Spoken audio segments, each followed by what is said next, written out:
was attracted to this project originally because I struggle with panic and anxiety attacks, and it's only gotten worse as I got older. And so getting into that particular mindset was kind of a cakewalk for me because I already kind of live in that mindset.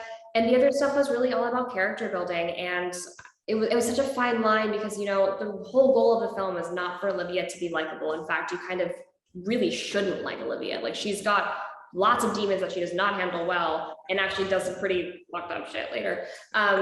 So it was kind of finding this balance between like making everything grounded and nuanced and also making sure that I'm not justifying the means in a way where it like you're supposed to like her, because that's not the goal. Although her entire goal in life is to be liked. So it's like kind of playing with this really interesting puzzle. In addition to starring in the film, you also produced it. How challenging was it for you to wear all those different hats? It was, I would say it was incredibly challenging, but also incredibly rewarding. I think working on a film like this as my first production as a producer was a kind of boot camp in producing, because it was really like we had 18 days to shoot this. I had to go straight into Riverdale afterwards. We didn't have any wiggle room. So it was a lot of like putting the puzzle together. It was a lot of nights after working, redoing the schedule together, talking about how to optimize the next day. I just felt like such a team player, and it made me even more invested in the project. A lot of producing since this film. Have you found that the work that you've done behind the scenes has impacted the way that you approach your work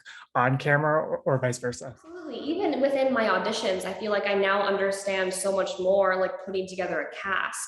You know, when Chloe walked into the room on Zoom, Chloe Bailey, it was an immediate, obvious yes to me the minute she spoke her first line. And I kind of understand now that puzzle piecing. I know I keep using that word, but Jane really was a puzzle. It makes me feel better as an artist, understanding the process and the vision more. It makes me more comfortable in my artistry. And I think it makes me understand attacking dialogue and breaking down a scene or a character or a script in a much more vast way. So I think if anything, it's only made me feel more comfortable and confident in my art.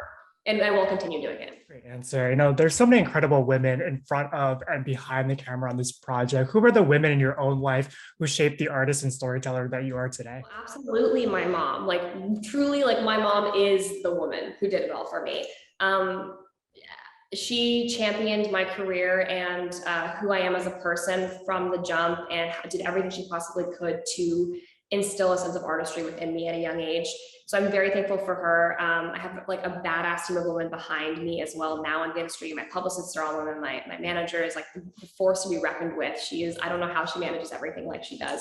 She's sitting right here. I just feel very lucky to be surrounded by so many really creative and strong people who they stand up for what they need and they believe in. It's really cool. And I learn a lot from these people every single day. Speaking of incredible women, this is Sabrina's directorial debut. What was it like getting to collaborate with her as you brought this story to life? You know what I love about Sabrina is that she doesn't take no for an answer. And I think it's really rare to see a new director feel so comfortable being like, this is my vision, this is how it's supposed to be. That is not to say she was also incredibly collaborative, like the most collaborative director, but she was able to stand up for her creative beliefs and her creative vision in a way that I don't see in directors who have been doing this for a long time. So it was really inspiring as, somebody in film to do that more in a way that's like kind and but strong and firm. She's an incredible director, and I cannot wait to see what she does next because she's so inspired. Earlier, there's such a great chemistry that comes off the screen between you and Chloe. How did the two of you build that bond while filming during a pandemic? Weirdly, I met her maybe 4 days before we went to camera. It was almost just like a natural bond. She is the easiest person to get along with genuinely ever. She is so nice.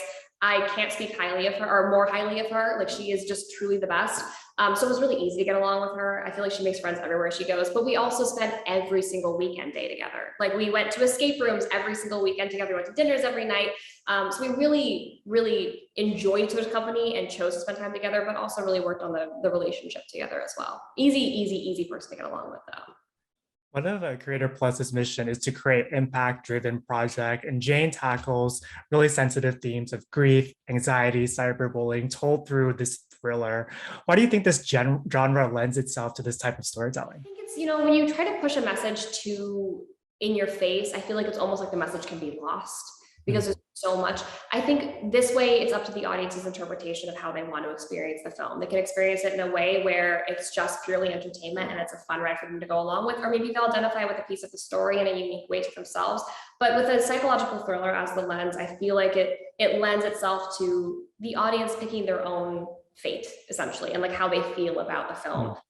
So I feel like it's more freeing as an audience member to watch it in that with that lens. You shared on social media that this project has been years in the making. What has it meant to you to finally have it come out? And what do you hope audiences take away? It was a wild ride and such a labor of love that I'm really excited for people just to see it. I don't expect anybody to walk away with a message in mind. I just want people to enjoy it for what it is and enjoy the psychological thriller of it all through the lens of like a very damaged high school girl.